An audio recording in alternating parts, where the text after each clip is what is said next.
சிவாய நம. அனைவருக்கும் இனிய மார்கழி மாத முதல் நாள் காலை வணக்கங்கள்.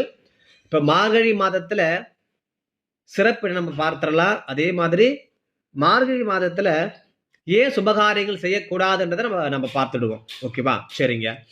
முதல்ல மார்கழியை பார்த்தீங்க அப்படின்னா கிரந்தத்துல தனுர் மாதம் சொல்லுவாங்க, மாக சீரிஷம் சொல்லுவாங்க.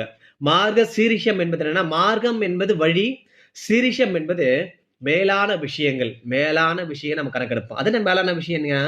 மேலான விஷயத்தை நம்ம செய்தா நம்ம வாழ்க்கையில படிப்படியான மாற்றங்கள், முன்னேற்ற பாதை நிகழும். அது என்ன மேலான விஷயம்? அதையே இந்த மாதத்துல சொல்றாங்க அப்படின்னு கேட்டீங்கன்னா, மார்கழி என்பது மேலானதுதான்.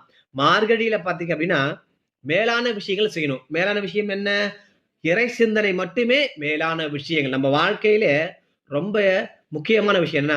இறை சிந்தனை இருந்தாலே போதும், மேலான விஷயங்கள் படிப்படியான மாற்றங்கள் நமக்கு நிகழ்ந்துரும். அதுதான் அந்த முக்கிய காரணங்கள். அதுவுமே இந்த மாதத்துல கணக்கெடுக்காங்க இல்லையா? சரி பார்க்கலாம். அதாவது நம்ம கிருஷ்ண பரமாத்மா பகவத்கீதை சொல்லியிருக்காரு, மாதங்களில் நான் மார்கழியாக இருப்பேன் அப்படின்னு சொல்லியிருக்காங்க. அது மட்டும் இல்லாம இந்த மாதத்துலதான் ஆண்டாள் திருவரங்கனை வேண்டி நோன்பு இருந்து திருவெண்பாவை பாடியிருக்காங்க.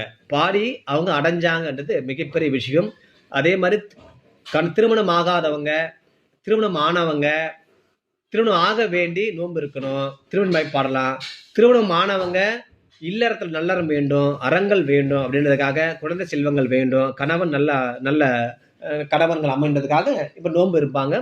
அதிகாலையில எழுந்து குளித்துட்டு விளக்கேத்தி வாசல்ல கோலமிட்டு பசுஞ்சாணத்தை வைத்து பரங்கி பூலாம் வைத்து வழிபாடு செய்வாங்க.